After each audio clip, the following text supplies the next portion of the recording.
Hello everyone, welcome to my channel interdimensional spirituality. कैसे हो आप लोग? नमस्ते, मेरा नाम योगिनी है और मैं इंडिया से हूँ।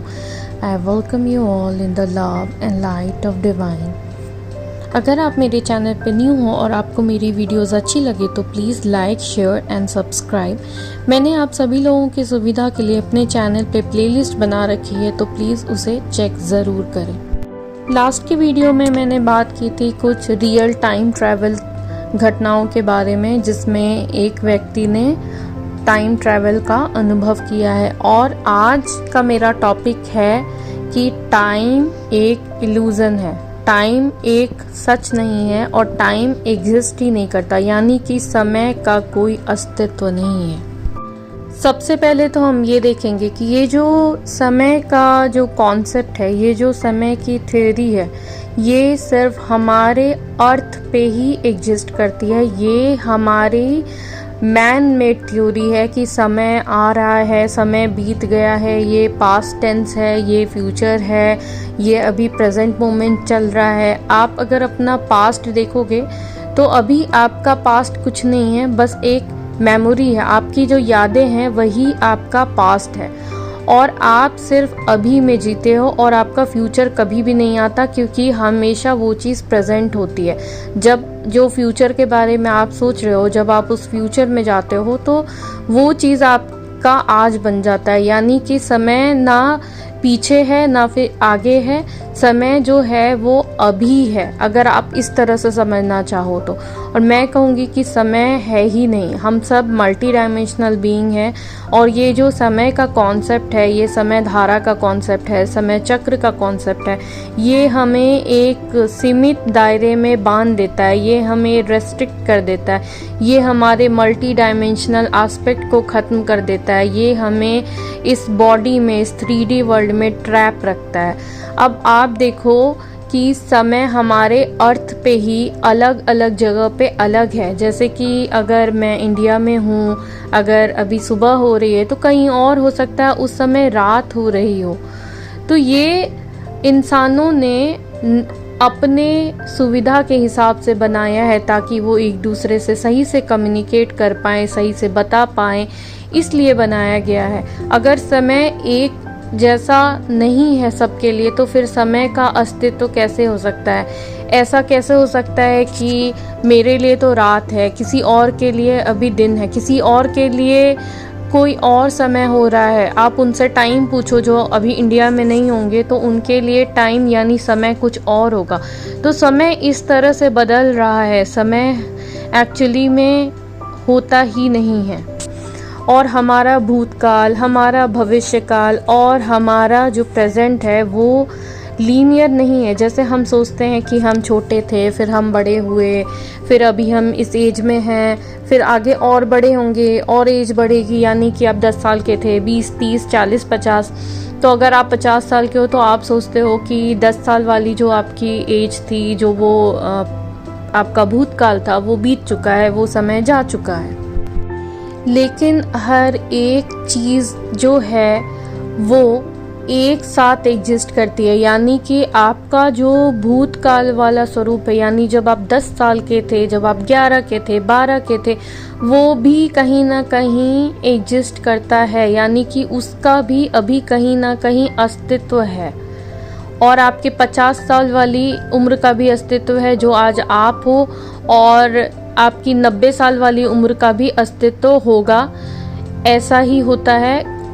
टाइम लीनियर नहीं चलता कि आप एक जगह से चले, पॉइंट ए से चले, यानी आप 0 ईयर से चले और चलते चलते अब जब भी आपकी डेथ हुई आप उस उम्र में पहुंच गए। समय इस तरह से नहीं चलता है, समय ऐसा नहीं है, बल्कि हर एक चीज़ उस समय में एक साथ हो रही होती है। इसको समझना थोड़ा मुश्किल है, मैं यहाँ पे एक एग्जाम्पल दूंगी। जब आप आसमान में सितारों को देख रहे हो तो आप जिस तारे को अभी देख रहे हो उसको आप तब देख पाते हो जब वो रोशनी आपके रेटिना यानी आपकी आंखों पे पड़ती है, उससे रिफ्लेक्ट होके तब आप उसको देख पाते हो। उस तारे की रोशनी को आपके आंखों तक सफ़र करने में जितना समय लगता है उतने समय के बाद आप उस चीज़ को देख पाते हो।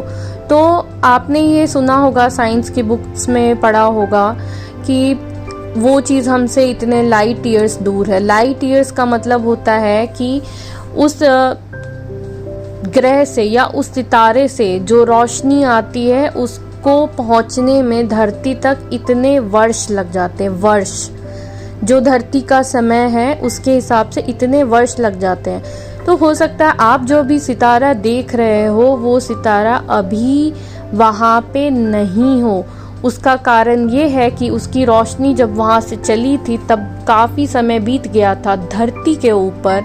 जो हम समय के कॉन्सेप्ट को समझते हैं उसके अकॉर्डिंग तो वो सितारा अभी हमें वहाँ पे दिख रहा है, पर वो वहाँ पे नहीं है। इसी तरह अगर आप मान लो पृथ्वी के बाहर किसी ग्रह पे जाते हो, वहाँ पे आपने एक बड़ा सा टेलीस्कोप लिया और वहाँ से पृथ्वी को देखा और वो ग्रह बहुत दूर है, वहाँ से लाइट को ट्रैवल करने में बहुत सारे लाइट ईयर्स लगते हैं, n numbers of light years लगते हैं। तो अब क्या होगा, आप जब देखोगे पृथ्वी के ऊपर तब आपको कुछ और दिखाई देगा और पृथ्वी अभी 21वीं सेंचुरी में है। तो इसका क्या मतलब निकलता है? इसका ये मतलब निकलता है कि पृथ्वी पे एक साथ उसका भूतकाल, उसका भविष्य काल और उसका प्रेजेंट चल रहा है। इसका मतलब ये निकलता है कि टाइम कुछ है ही नहीं। टाइम को सिर्फ इंसानों ने अपने मापने के लिए दिया है ताकि वो सुविधाजनक रूप से एक दूसरे से बात कर पाएं और एक दूसरे से इंटरेक्ट कर पाएं। टाइम को घड़ी से अक्सर मापा जाता है कि इतने बज रहे हैं, ये समय हो रहा है, दिन दोपहर के 1 बज रहे हैं, दोपहर के 2 बज रहे हैं। पर क्या सच में समय को घड़ी से मापा जा सकता है? वो सिर्फ हमारा डिवीजन है कि हम दिन को इस तरह से काउंट कर रहे हैं और जैसे ही फिर से 24 घंटे होते हैं वापस से वो क्लॉक अपने आप को दोहराने लगता है। तो यहाँ पे कुछ ऐसा नहीं है 1 फिर से बजता है, 2 फिर से बजते हैं। वो 24 घंटे का हमने एक नाप बनाया हुआ है। उस तरह से जो वॉच है, जो घड़ी है, उस तरह से मैनेज करता है ताकि हम अपने दिन को व्यवस्थित कर सकें। लेकिन टाइम एक्चुअली में होता नहीं है, इसलिए हम उसको मेज़र नहीं कर सकते। ये बस एक इंसानों का बनाया वो कॉन्सेप्ट है। जैसे एक मूवी बनती है तो मूवी का एक रील होता है जिसमें ये फ्रेम होता है। फ्रेम बाय फ्रेम जब कोई चीज़ बहुत तेज़ी से चलती है तो वो एक वीडियो के रूप में चलती है। इसी तरह वीडियो बनता है।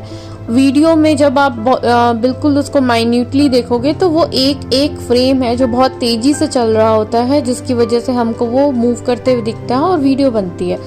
तो क्या होता है उसमें, आप अगर एक मूवी बनाते हो तो हर एक फ्रेम है, जो मूवी की स्टार्टिंग है वो भी है, हीरो हीरोइन मिलते हैं या जो भी उसमें स्टोरी है उस हिसाब से चीज़ें होती हैं, वो भी एक फ्रेम है।